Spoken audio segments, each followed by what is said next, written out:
Hello, welcome back to ever English. आज हम फिर से एक नया पैराग्राफ रीड करेंगे जो वाटर स्कार्सिटी एंड कंजर्वेशन से रिलेटेड है, यानी कि जल संकट और कंजर्वेशन यानी कि संरक्षण से रिलेटेड है। काफ़ी इंटरेस्टिंग पैराग्राफ होने वाला है, मज़ा आएगा। साथ ही साथ इसमें जो डिफ़िकल्ट वर्ड मीनिंग है उसे भी जानेंगे और इसका ट्रांसलेट करेंगे हिंदी में। So let's start. Water scarcity यानी कि जल संकट एंड कंजर्वेशन और संरक्षण। Water scarcity is becoming one of the most pressing issues world wide. Water scarcity यानी जल की कमी, जल का संकट, इज़ बिकमिंग ये बनता जा रहा है one of the most pressing issues world wide, यानी दुनिया भर में, वर्ल्ड वाइड यानी दुनिया भर में, one of the most pressing यानी कि सबसे ज़्यादा गंभीर इशूज़ यानी समस्या बनता जा रहा है। As the global population continues to grow, जैसे जैसे ग्लोबल पॉपुलेशन यानी वैश्विक जनसंख्या बढ़ती जा रही है, कंटिन्यूज टू ग्रो यानी लगातार बढ़ती जा रही है। The demand for fresh water increases significantly, तो उतना ही महत्वपूर्ण तरीके से जो फ्रेश वाटर का डिमांड है, ताज़े पानी की जो मांग है वो भी इंक्रीजेज यानी बढ़ती जा रही है। बट लेकिन the supply of this essential resource remains limited, लेकिन जो सप्लाई है, आपूर्ति है इस एसेंशियल रिसोर्स की, इस महत्वपूर्ण संसाधन की, रिमेन्स लिमिटेड, वो लिमिटेड ही है, वो सीमित ही है। Water scarcity occurs when the demand for water exceeds the available supply। Water scarcity यानी जल की जो जल संकट है वो अकर होता है, वो तब आता है when, जब the demand for water exceed, जो पानी की जो मांग है वो एक्सीड हो जाती है, बढ़ जाती है, द अवेलेबल सप्लाई यानी कि जो अब जितना आपूर्ति के लिए उपलब्ध है, जितना पानी सबके उपयोग के लिए उपलब्ध है, उससे अगर अधिक मांग हो जाती है, डिमांड हो जाती है, बढ़ जाती है मांग, तो क्या हो जाता है, वहीं से वाटर स्कार्सिटी देखने को मिलता है। And it can lead to acute shortage, और यही क्या, ये एक तीव्र शॉर्टेज यानी एक तीव्र समस्या, तीव्र कमी देखने को यहाँ पर मिलती है। अफेक्टिंग मिलियंस ऑफ पीपल, जो कि लाखों लोगों को प्रभावित करती है, अफेक्ट करती है। The primary causes of water scarcity include over population, जो प्राइमरी कॉजेज है, जो प्रमुख प्राथमिक कारण है, कॉज है ऑफ वाटर स्कार्सिटी यानी जल की कमी का, इंक्लूड इसमें शामिल है ओवर पॉपुलेशन यानी कि अधिक जनसंख्या, क्लाइमेट चेंज जलवायु परिवर्तन भी शामिल है, ओवर कंजप्शन अधिक खपत भी शामिल है, पॉल्यूशन प्रदूषण, and poor water management practices, और जो जल का जो मैनेजमेंट है, प्रबंधन है, वो भी क्या है, बहुत ही पुअर है, बहुत ही खराब स्तर से उसको मैनेज किया गया है। These factors have led to water crisis, यही जो कारक है इसी की वजह से यही बढ़ाते हैं, लीड करते हैं वाटर क्राइसिस को यानी कि पानी की कमी को, इन मैनी रीजन्स, बहुत सारे क्षेत्रों में, पार्टिकुलरली विशेषकर इन एरिड यानी रेगिस्तानी एरिया में, एंड सेमी एरिड यानी अर्ध रेगिस्तानी एरियाज़ में, यही क्या करते हैं, यही रीज़न बनते हैं, यही कारण बनते हैं क्राइसिस के। वेयर, जहाँ water resources are already scarce, जहाँ पानी की कमी, जहाँ पर पानी क्या है, ऑलरेडी लिमिटेड है, स्कार्स है, कम है, और वहीं पे क्या होता है, ज़्यादा से ज़्यादा प्रॉब्लम्स भी देखने को मिलती है, पानी की कमी भी वहीं पे देखने को मिलती है। जैसे कि हमारे यहाँ राजस्थान साइड भी ऐसी समस्याएं देखने को मिलती हैं, डेजर्ट एरिया में।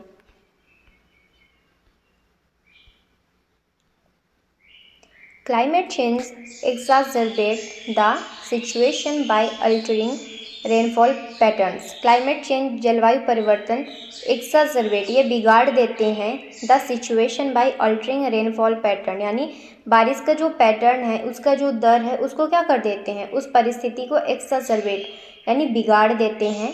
causing longer and more severe droughts and floods in different parts of the world, जो कि कारण बनते हैं लंबे समय के लिए या तो बारिश ही होने लगती है एंड मोर सीवियर ड्रॉट्स, और बहुत ही सीवियर गंभीर सूखा या फिर एंड फ्लड और बाढ़ देखने को मिलता है in different parts of world, यानी दुनिया के अलग अलग पार्ट में, भाग में। Glaciers and snow capped mountains which serve as source of glacier और स्नो कैप्ड, यानी कि जो बर्फ से ढकी हुई माउंटेन्स हैं, पर्वत हैं, विच सर्व एज सोर्स, जो कि स्रोत हैं, सर्व करती हैं, हमें देती हैं, सोर्स ऑफ फ्रेश वाटर, यानी कि जो ताज़े पानी का एक सोर्स है, are melting at an alarming rate, ये मेल्ट हो रही हैं, ये पिघल रही हैं एक खतरनाक दर से, अलार्मिंग रेट से। अलार्मिंग रेट यानी खतरनाक दर। Contributing to the loss of water, ये लगातार कंट्रीब्यूट कर रही हैं, अपना योगदान दे रही हैं लॉस ऑफ वाटर यानी पानी के लॉस में, loss of water sources for millions, यानी कि लाखों लोगों का जो सोर्स है पानी का, उसको क्या करिए, लॉस कर रही हैं, ख़त्म ही करते जा रही हैं। एडिशनली, इसके अतिरिक्त the rising temperatures cause evaporation, जो बढ़ रहा है, राइजिंग टेम्परेचर है, जो तापमान में वृद्धि होती जा रही है, ये भी क्या कारण बनता जा रहा है, कॉज बनता जा रहा है इवापोरेशन यानी वाष्पीकरण का। Further reducing the available water supply, और यही कारण बनता जा रहा है रिड्यूस करने का, कमी लाने का अवेलेबल वाटर सप्लाई, यानी कि जो उपलब्ध वाटर सप्लाई है, उपलब्ध पानी का जो आपूर्ति है, उसमें भी यही कारण बनता जा रहा है कमी करने का। एज ग्लोबल वार्मिंग, जैसे कि वैश्विक तापमान कॉन्टीन्यूस, यानी कि लगातार, कॉन्टीन्यूस से क्या मतलब है कि लगातार यहाँ से बढ़ता जा रहा है। जो ग्लोबल वार्मिंग है, वैश्विक तापमान है, वो लगातार बढ़ता जा रहा है। The water cycle becomes disturb, जो वर्षा चक्र है, जो बारिश होने की जो चक्र है, वो भी क्या होता जा रहा है, वो भी डिस्टर्ब होता जा रहा है, विकृत होता जा रहा है। Leading to more erratic weather pattern, जो कि अस्थिर मौसम पैटर्न, जो बारिश का जो पैटर्न है, मौसम का जो पैटर्न है, वो भी क्या होता जा रहा है, अस्थिर होता जा रहा है, एरेटिक होता जा रहा है। Which further affect water availability, जो कि लगातार पानी के अवेलेबिलिटी को, उपलब्धता में क्या कर रहा है, अफेक्ट डाल रहा है, प्रभावित कर रहा है। अनदर सिग्निफिकेंट फैक्टर, जो एक दूसरा सिग्निफिकेंट फैक्टर है, महत्वपूर्ण कारक है, कंट्रीब्यूटिंग टू वाटर स्कार्सिटी, जो कि योगदान दे रहा है पानी की कमी में, पानी के जल संकट के लिए, इज़ ओवर यूज, वो क्या है, पानी का ओवर यूज़ करना, अत्यधिक इस्तेमाल करना, मिस यूज़ करना।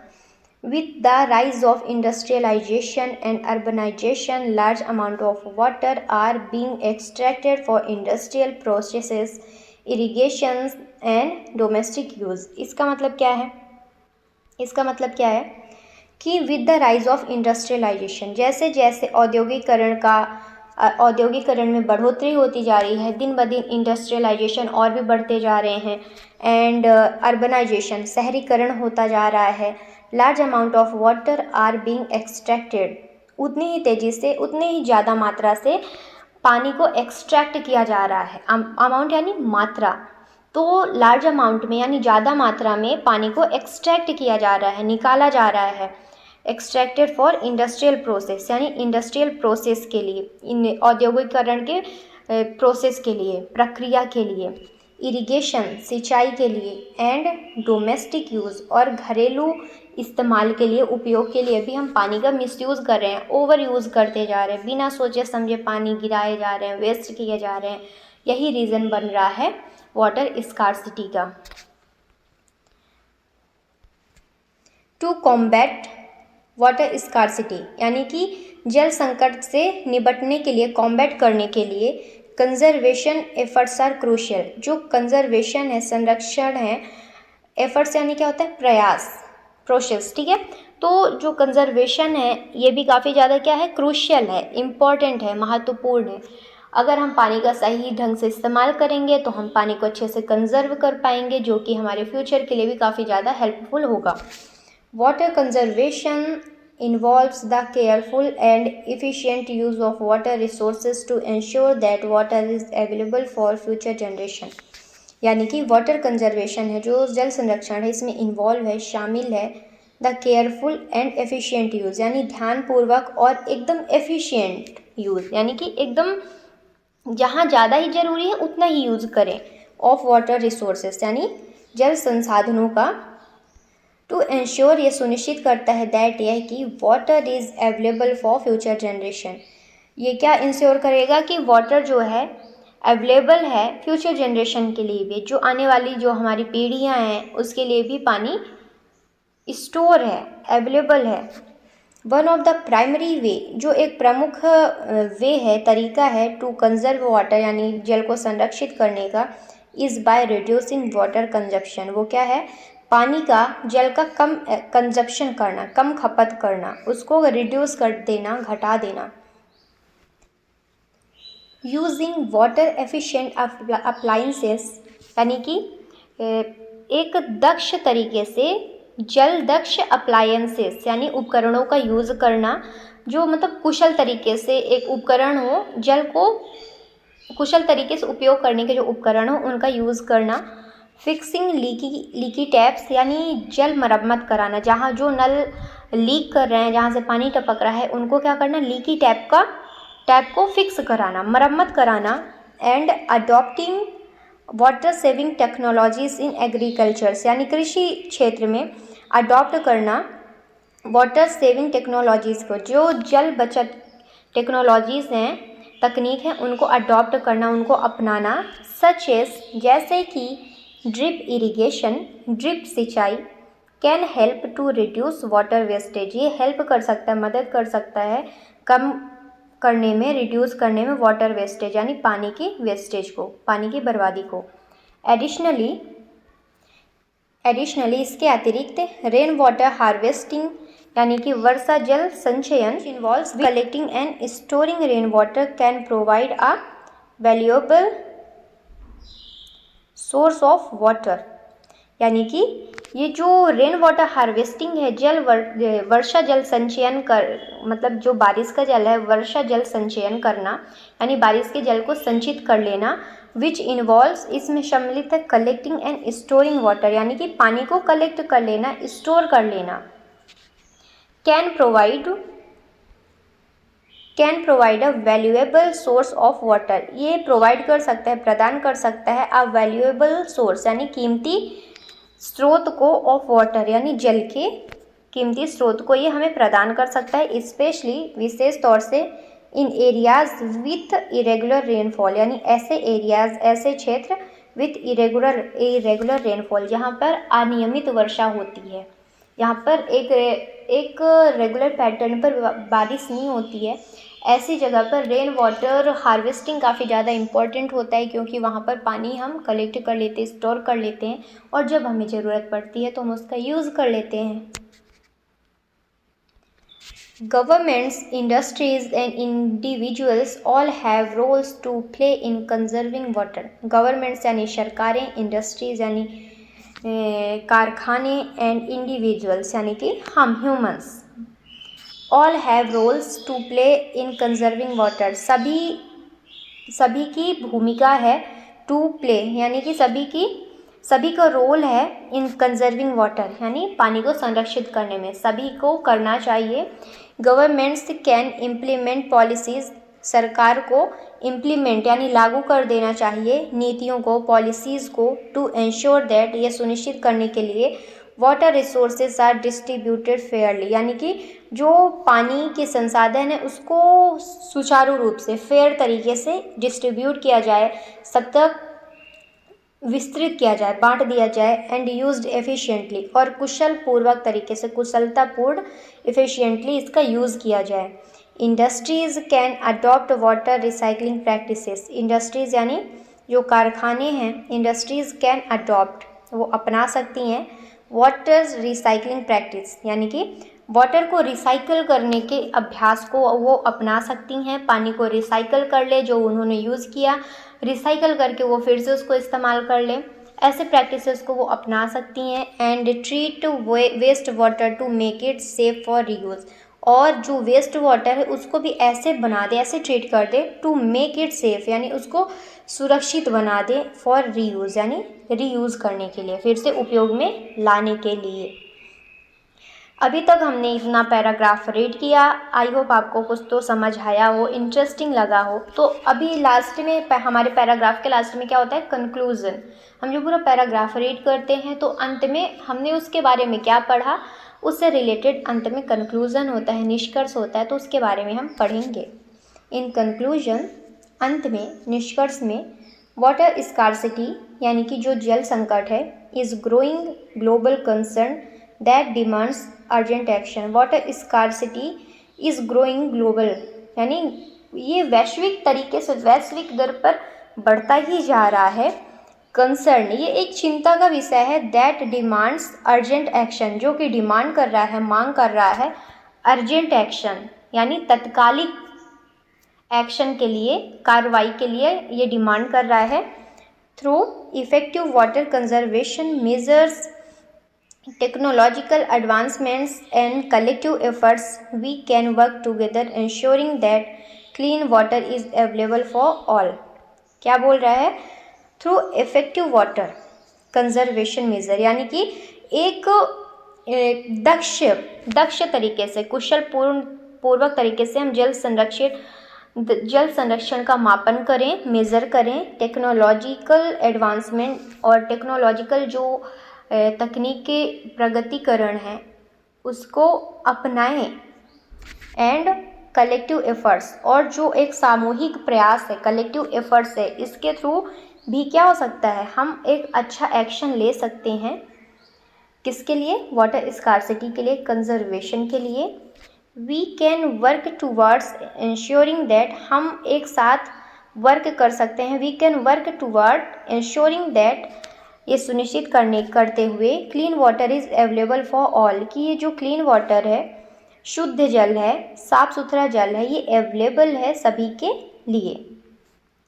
The future of our planet depends on how we manage this precious resources, यानी जो फ्यूचर है ऑफ आवर प्लानेट, हमारे ग्रह का जो भविष्य है, ये निर्भर करता है, डिपेंड करता है on how we manage this precious resources, ये इस पर निर्भर करता है कि हमने अपने कीमती जो रिसोर्सेस है, संसाधन है, इसको हम कैसे मैनेज करते हैं, कैसे संरक्षित करते हैं, कैसे इसका इस्तेमाल करते हैं, इसी पर ये डिपेंड करता है। अगर हम सही यूज़ करेंगे तो हमारा जो प्लैनेट है वो सही तरीके से कार्य करेगा, और मिसयूज़ करेंगे तो उसके भी साइड इफ़ेक्ट देखने को मिलेंगे। सब कुछ हमारे ही हाथ में है। तो आई होप पैराग्राफ कंप्लीट हुआ, आपको समझ आया हो। अब हम एक बार वर्ड मीनिंग देख लेते हैं। हमारी पहली वर्ड मीनिंग है एक्यूट, यानी तीव्र। प्राइमरी यानी प्राथमिक या फिर प्रमुख भी होता है। क्लाइमेट चेंज यानी जलवायु परिवर्तन। अगली वर्ड मीनिंग है ड्रॉट्स, यानी सूखा। फ्लड्स यानी बाढ़। The next one is evaporation, यानी वाष्पीकरण। ग्लोबल वार्मिंग यानी वैश्विक तापन। डिस्टर्ब्ड यानी विकृत। एरेटिक यानी अस्थिर, एरेटिक यानी अस्थिर। इंडस्ट्रियलाइजेशन यानी औद्योगिकरण। अर्बनाइजेशन यानी शहरीकरण। Next one is over extraction, यानी अत्यधिक निष्कर्षण। डिप्लेशन यानी होता है क्षय। हेल्थ यानी स्वास्थ्य। डेवलपिंग कंट्रीज यानी विकासशील देश। और इकोसिस्टम्स यानी पारिस्थितिकी तंत्र। फ्लड इंसिक्योरिटी यानी खाद्य असुरक्षा। डेजर्टिफिकेशन यानी मृदायन। नेक्स्ट इज वाटर कंजर्वेशन यानी जल संरक्षण। अगला वर्ड है ड्रिप इरिगेशन, यानी ड्रिप सिंचाई। रेन वाटर हार्वेस्टिंग यानी वर्षा जल संचयन। अवेयरनेस यानी जागरूकता। इम्पोर्टेंस यानी महत्व। तो आज के लिए इतना ही, मिलते हैं नेक्स्ट वीडियो में, तब तक के लिए थैंक यू।